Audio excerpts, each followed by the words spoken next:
Welcome to the Human Capital Innovations Podcast, your go-to source for personal, professional, and organizational growth and development. We hope you tune in often for all things people management, organizational development and change, organizational leadership, and social impact related. Maximize your personal and organizational potential with Human Capital Innovations Podcast.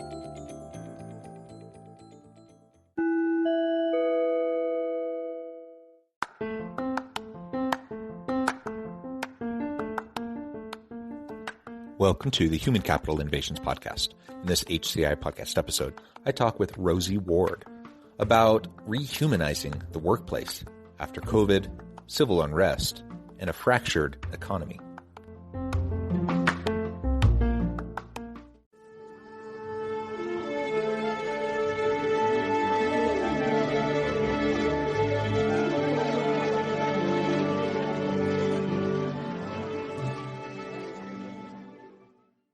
Rosie Ward, welcome to the Human Capital Innovations Podcast. Thank you so much for having me. Happy to be here. Yeah, it's a pleasure to be with you. I'm super excited to have a conversation. We were just chatting about our weekend in the pre-interview and talking about illnesses and such. It actually fits well with our topic for today, which is rehumanizing the workplace. We're in the middle of this COVID pandemic that's going on 2 years. There's been tremendous amounts of civil unrest, an interesting, fractured economy that everyone's been trying to deal with, employers trying to stay afloat while taking care of their people. The reality is it's been a really hard time for business over the last couple of years. It's been a really hard time for organizations. And some have done a really good job at keeping connected with their people and humanizing them and really seeing them for who they are and what they need and supporting them in that, and others not so much. For those that have been doing it well, we're going to try to reinforce that through some of the conversation we have. And for some who haven't been doing it so well, we're going to talk about what we can do to go about rehumanizing our people and rehumanizing the workplace to make sure it's a thriving, optimal environment, a healthy environment that everyone can, really be successful, both for themselves personally, for their teams, as well as for the organization. As we get started, I wanted to share Rosie's bio with everybody.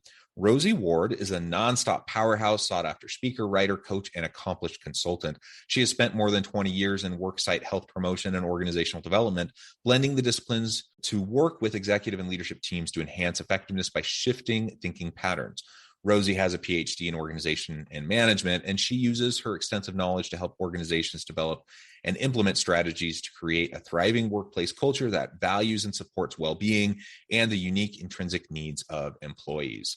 And I could go on and on and on with all of your accomplishments, but Rosie, anything else you would like to share with listeners by way of your background before we dive on in further?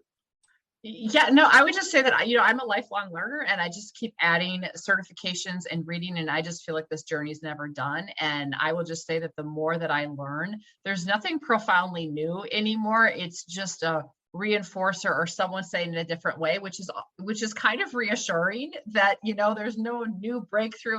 This is human behavior. This is what happens when we're together in a workplace. And so, I keep learning more tools to kind of help support it. But I just think that the journey never ends, and the consistent theme comes up, whether it's this training, this tool, this book, of we need to have more human workplaces, and we need to really recognize what it means to be human so that we can own our own stuff. Yeah, I love it. So let's start there. Let's start about what it means to be human. If we're going to rehumanize, we need to know what it means to be human in the first place. So what does that mean to you? And then we can start to talk about, how we pull that together and reinforce that, sustain that kind of a culture within our organizations. Yeah. For me, what it means to be human is, one, you talked about this, like, do we know our people? Are we in touch with them? It is a core human need to feel like we are heard and seen, and to feel like we matter. And so we could go on a whole thing about that, but when you have people in society who have been diminished, who have not been able to be heard and seen and don't feel like they matter, it violates a core human need. What it means to be human is that we are neurobiologically hardwired to be in connection with other human beings. So when we are isolated from people, or we don't feel connected, or again, we don't feel like someone cares about us, even if we're an introvert, it's problematic, right? We are social species. What it means to be human is that we are also feeling and emotional beings, more so than logical. And so we have to recognize and look at how do we start to become more emotionally literate and emotionally agile, and how do we tend to that? And as workplaces, we also have to not only help people tend to that, but we have to tend to that. I think Brene Brown has a great quote in Dare to Lead where she says leaders can spend a reasonable amount of time tending to feelings or an unreasonable amount of time dealing with problematic behavior. And I think also what it means to be human is that we are messy beings and we get in our own way. We tell ourselves stories to make sense of our experiences, but a lot of times those stories are very self-limiting and help us feel safe, but they keep us very small from having the impact we want to have, from living a life we love. And so all of those things really make up what does it mean to be human. And so then when I think about from a workplace standpoint, are we honoring that and creating space for that? Or are we trying to make people into AI robots and forgetting that this messiness comes with it? And the more that our environment is disruptive and chaotic around us, the more that humanity is going to come through, and we have to help people process it and still find a path forward that's effective. Yeah. And I've definitely worked in workplaces in the past that really treated their people like they were just cogs in a machine, really just interchangeable. They just need a butt in a seat. Here are the processes, do these things. And honestly, it's like you could have a robot do this the way they wanted you to do it. And those are terrible places to work. They're just not engaging at all. And, people work there out of economic necessity, really. And so if they have other options, they're not going to work there. So we know in a tight labor market like we're in right now, those types of jobs are really struggling to get good people because they often don't want to pay very much because they're kind of rote, and they don't take a lot of thinking and ingenuity and whatnot. And so they don't want to pay as much, but they can't attract people, and people don't want to go there in the first place because they're crummy jobs. We have to be thoughtful and mindful about that, just in the sense of, hey, let's attract and retain some decent people so we can actually provide the product or service we're trying to, bring to the market. But I've had those experiences with really crummy companies that have just treated their people like that consistently. And I know I didn't stay. I don't know how long other people stuck around. But it's really, really hard to be invested in that kind of an environment. And then I juxtapose those experiences with others where I've been in organizations where they're all about you as the individual. Bring your whole authentic self to work, bring your talents, your unique skills and abilities, be creative, contribute, push back, challenge, be part of the conversation. And those are invigorating places to be. Still sometimes frustrating, still sometimes, nothing's always roses, but just way more invigorating of a kind of an environment to be in. And you feel heard, you feel valued, and you know that what you're doing matters. And I suppose I've been in other organizations that were somewhere in the middle, but the reality is the ones I want to be in, the ones I want, the type of organization, the type of culture I want to create for my team is that second one I mentioned, where really, truly, we're just giving everyone an opportunity to be part of something really important, where they get to bring their creative, authentic self to the work. That's a scary idea to a lot of leaders. A lot of leaders don't really know how to do that. What can we do to start to create that kind of an environment, and it perhaps set aside some of our own limiting thoughts and beliefs that we may have had instilled in us as leaders? Because frankly, most leaders haven't been trained in this, and they're just doing the best they know how. And they're often just replicating what they've seen other people do. Yeah, there's a whole lot in that. And I would say you're right, which I think is why I think that there's now been a growing resurgence in recognizing not just leadership development, but human development, because I think the pandemic reveals a lot about individuals and organizations, kind of the strength, not just strength of character, but where there's gaps. And I think a lot of people realize, oh my goodness, like I am not equipped to lead through this disruptive environment and these emotions and this messiness of being human. And that's not what I was taught. And maybe I now feel inadequate, or my views of leadership have changed. And now am I obsolete? And there's all this kind of stuff that their own messiness that gets in there. And so there's a few things you talked about that I think are important. One is, yes, there's certainly some roles that might be more appealing than others, but there are so many examples. Like I think about Kristen Hadid's early version of Student Made before they transitioned to actually being a leadership development company. I mean, cleaning for a lot of people may not be the most glamorous job, but that your product or your service isn't why you exist. It's a conduit to further your purpose. And their purpose was really training next generation leaders. They just happen to do that through Yes, We Clean, right?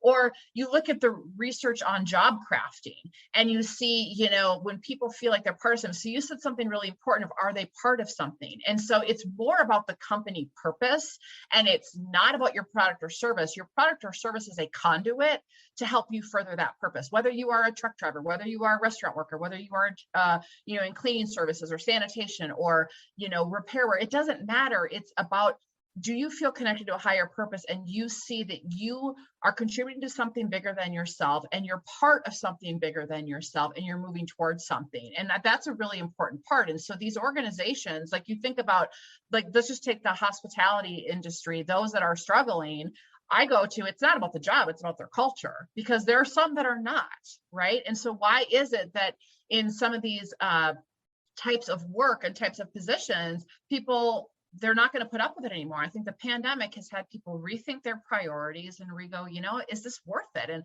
my family's more worth it. And we've been through so much. And what do I want the next iteration of my life to be? And so I think what organizations can do is, first of all, just, you know, do you have a sense of your people leadership bench strength, and look at, you know, where are they actually equipped to do this? And where is it, like, there's nothing wrong, but like I said, I'm a lifelong learner. Like, we always need to constantly learn and develop. And there's something to be said for thoughtfully investing in your leadership in a way that helps them strengthen what's called the inner game of leadership. So emotional intelligence, self-awareness, emotional agility, that narrative we tell ourselves before we just go to skills, right? And are you helping them do that well?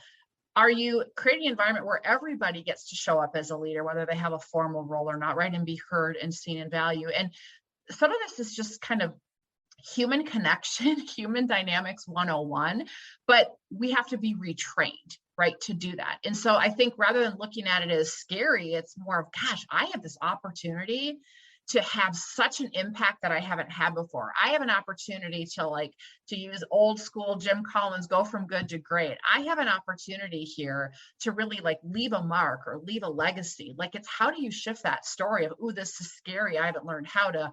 I have an opportunity to totally do something more impactful than I had before, or to create a different team dynamic.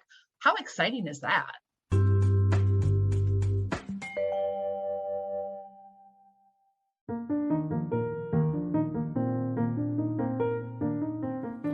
Check out our new weekly LinkedIn newsletter, Alchemizing Human Capital, exploring industry trends via original research and interviews with executives and thought leaders from across the globe. We look forward to having you join us.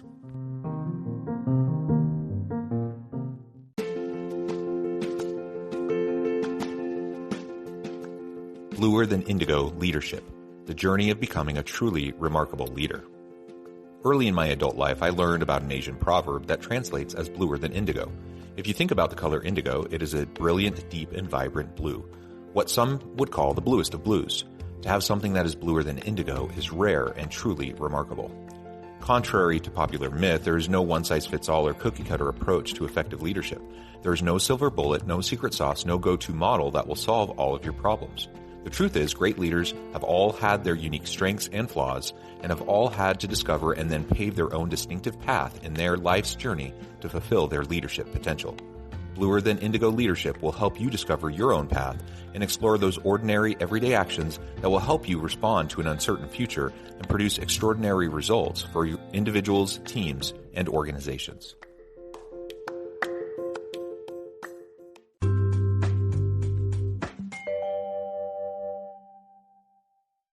Yeah, it's absolutely exciting. And just to reiterate your point, that it really can be any organization. It can be any type of work, any types of jobs. I like how you're focusing on the product or service being the conduit for the mission, the values, and the culture of the organization. I was listening yesterday to the most recent Josh Bersin podcast episode, and he made that point very well. He was talking about Starbucks and how Starbucks, what do they do? Are they just a coffee shop? Well, no, they're not. Maybe originally they were, but they're not really a coffee shop. They're a place where people can go and make their day better. Some people go to get coffee. Other people go to sit and work on their computer and, enjoy the ambiance and so on and so forth. And they offer a lot of other things besides just coffee. And so the reality is coffee is just one way that they go about fulfilling their mission. But that's not really who they are, what they're trying to do.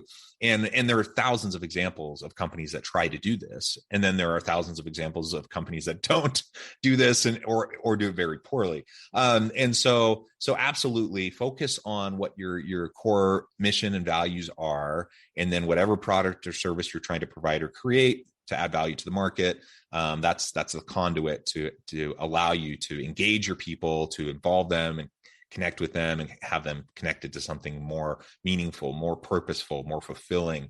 And that's, honestly, in large part, just that humanizing element is going to do so much to help you attract and retain really great people, and to help create a thriving environment where everyone can continually learn, continually create, continually innovate, and such, to help the organization succeed. Let's talk a little bit more. We've already kind of referenced COVID. Now, clearly, this has been a challenging couple of years, but even pre-COVID, we've lived in a time of tremendous disruption, technological disruptions, shifting the nature of work and the types of roles people play and the types of tasks that they do. There's been all the civil unrest. We have the health issues. We have the connected economic issues. Why do you think it's more important now than ever that we have this kind of rehumanizing approach to how we work with our people within our organizations? That's a great question. And I think if I was going to sum it up, and I haven't fully baked this thought, but it's really that if I go back to when you asked me, what does it mean to be human? And here's the thing, when our core human needs and our humanity feels threatened, we unconsciously double down on self-protection. So you can look at all the different leaders in the neuroscience and neuro leadership space, and our brains don't know the difference between an actual physical threat and a perceived social threat. And so when you start to look at the collision of all of these things, if I feel like my status or my relationship or my certainty or my autonomy or these different things are threatened, it's an automatic response in the brain. I go into amygdala hijack. I fight, flight, or freeze. And so when you look at all of these different things colliding, so pandemic, hugely disruptive, puts people into fight, flight, or freeze. You're fighting about masks, they're fighting about science. I mean, I didn't know when science was an argument, but I guess, but we learn more, right?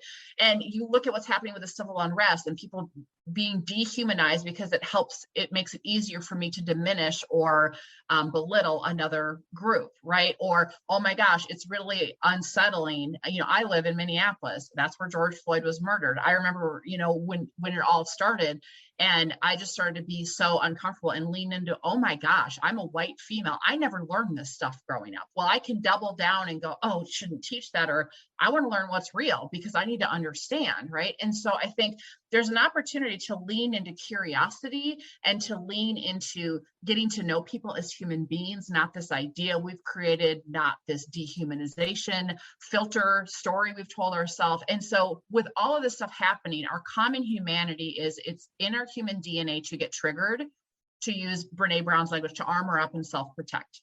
It is in our human DNA to do that. And I really think that all of these issues we're facing are becoming worse and harder because people aren't recognizing that that's what's happening to them. And they're also not recognizing that that's what's happening to their colleague and to their neighbor. And so instead of going, okay, I have some work to do on myself. I have some work to do to lean into curiosity and understanding and empathy and listening. We're just digging our heels in and having temper tantrums and asserting our rightness and our self-protection. And you can't find a path forward when, I'm dead set on being right and someone else is dead set on being right. We can't be judging and righteous and be connected and in service at the same time. And so I think now more than ever, we're not going to get past this stuff or through this stuff if we aren't willing to get a little uncomfortable ourselves and, do some self-reflection, do some looking in the mirror, do some to Adam Grant, to unlearn and relearn. There's a whole lot of unlearning and relearning that needs to happen.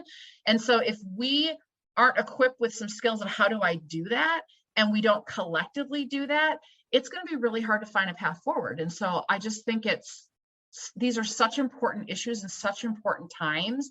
And we have an obligation to our future. Like, I have a son who's 11. I want him to be in a safe, loving, connected world. Like, we have an obligation to those that come after us to find a path forward. So much of that dehumanization that you're describing, happening on social media, for example, it's not necessarily workplace driven, but societally, we're seeing this dehumanization and we just otherize people constantly. And we have all these unhealthy types of conversation, quote unquote conversations. They're not even conversations because nobody's really listening. People are just kind of shouting at each other via social media and then trying to do mic drop moments constantly instead of actually engage and better understand where people are coming from. Now, certainly then some of this baggage though comes into the workplace. Like, we bring it in with us. And for sure. Right. Because we're social animals. We tend to work with labels. We tend to, work with kind of, we tend to categorize and dump people into buckets, right? For whatever reason, for better or for worse, that's how we're set up. That's how we function, unless we know we're doing it and we can take a step back and try to keep ourselves from doing it. And so, there are so many unhealthy ways that we can try to categorize other people around us, all of which are essentially dehumanizing them, because rather than seeing them as a unique individual with unique context and experiences and challenges and opportunities and like all these things that go into shape that person and how and why they think the way they think, or how and why they do what they do, we boil it all down to some trite little thing. We label them, and then all of a sudden we say, see, they're stupid, and so now I don't even have to pay attention to them. Right? Yep. That's what we're constantly doing. Oh, we totally are. You know what? Every time this conversation comes up, I don't know if you ever saw the movie Avatar, but this is like what a dork I am. That back when it came up, I'm like, see, like the humans thought that these blue Avatar people had no value, whatever. And the avatars have this line in the movie where they say, I see you. Like, I see you. I see beyond your human skin. I see you as it, right? And like, you feel seen, right? That human. And so even though they're not human, they're these avatars. But anyway, it's just, it's what comes up. It's so easy to do that. And it's like, we're not listening. We're not seeing people. And we have to. I mean, our humanity demands it and asks for it. And I think, you think about this, you put a bunch of us together who maybe don't even realize that we're attached to our rightness, that we're armoring up, that we're self-protecting, right? We're just going about our days. So we don't even have the awareness that we're doing that. And now you put a bunch of us together in a family, in a community, on a team, in a workplace, and you wonder why some organizations are struggling more than others. Well, because we're not tending to the humanness that is coming from the outside world. And so how do we give a common language for people? How do we give them the tools to be more self-aware?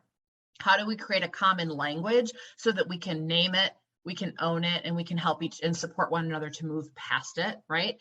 And then how do we build skills to effectively do that? And I think that that's really the opportunity, and that's the work that we've been doing a ton of. And when people do the work, it makes a huge difference. And when they don't, and they think it's magically going to go away, it surfaces in all kinds of unproductive ways. You can't go around it. We call it the messy middle. You have to go through that messy middle. There isn't a shortcut around it. I wish there was, but not so much. There really isn't. And no. Like you said, this doesn't even mean it's all happening at work, but people come to work and they bring everything that's happening outside of work to work. And so it definitely bleeds over. And we as leaders definitely need to be cognizant of this. And we have to be proactive about creating a psychologically safe space and create a culture where you have a healthy way and healthy mechanisms in place to deal with the stuff that people bring with them, right? So there's no way that our teams, if we have diverse teams, of course they're going to have different perspectives on a whole range of social, political, economic issues and whatever. Like, they're not going to agree on everything. And very quickly, we could devolve down into this never-ending pit of judgment and labeling and distrust. And so we have to be able to get past that. And it all starts with just modeling really good, healthy conversations amongst your team, giving people an opportunity to speak up, to speak out, to be seen, to be heard, to feel understood. And even if you have people with vastly different points of view, with huge disagreements on even fundamental issues, if people can feel seen and heard, and they can feel that the other person values them, then largely we can get past it, and we can at least have some common ground and build upon the common ground. So we have like you've said a couple times, we have our work cut out for us. This is not easy. This is tough stuff. But as long as we're focused on getting past like the people as widgets mentality, and people are human beings, we need to treat them as such. If we can get there, that's a great starting point, and then we can start to be proactive about creating that healthy environment. Well, Rosie, it has been a pleasure talking with you today. The time has flown by. I'm going to have to let you go here in just a couple minutes. But before we close, I wanted to give you a chance to share with listeners how they can connect with you and find out more about your work, your team, and then give us a final word on the topic for today. Thank you. Yeah, it's been a pleasure. I could talk to you for hours. So there's two different places you can find my professional brand website, drrosieward.com. I have a podcast there as well, Show Up as a Leader, and you can blogs and all kinds of info there. We have some courageous leadership programs going on.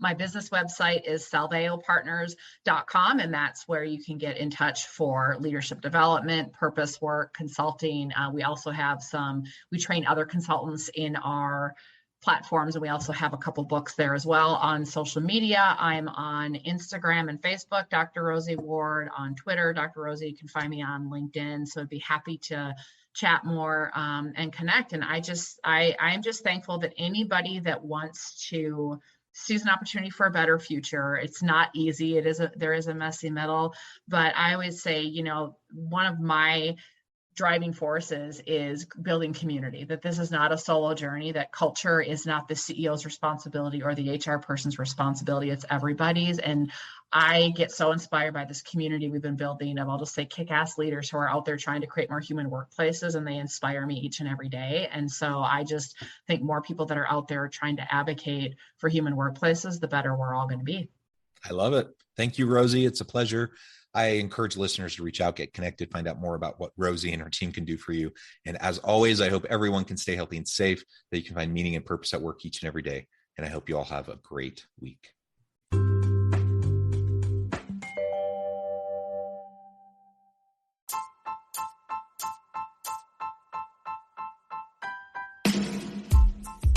The alchemy of truly remarkable leadership.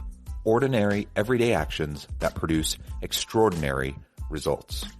Consider how the nature of work has shifted over the past 50 years. With increased globalization, rapid technological advancement, and the shift in economic composition, the average job of today looks very different than the average job of 50 years ago. What will the jobs and organizations of tomorrow look like?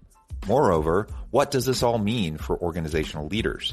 What are the core competencies and capabilities of organizations and their leadership that are prepared for continued disruption and geopolitical and socioeconomic shifts? Regardless of what the future holds, increasingly, leaders need to be socially minded, data-driven, decisive, champions of talent, and disruptors of the traditional notions of leadership, teams, organizations, and work. The alchemy of truly remarkable leadership will help you to explore your own leadership competencies and capabilities and consider ways to apply and implement them into your workplace and personal life.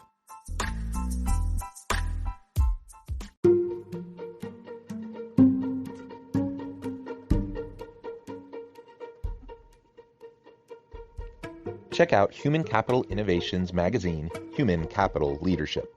Human Capital Leadership is a free, interactive e-magazine with the mission to help individuals, leaders, and organizations find innovative approaches to maximize their human capital potential.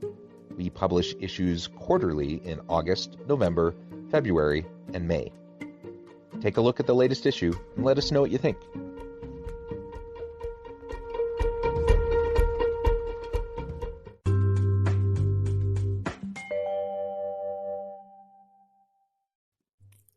Thanks again for joining us for this episode of the Human Capital Innovations Podcast. I hope you stay healthy and safe and that you have a great week.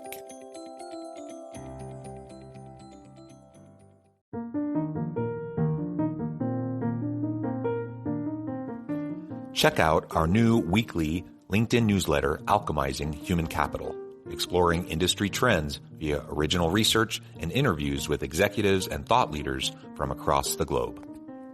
We look forward to having you join us.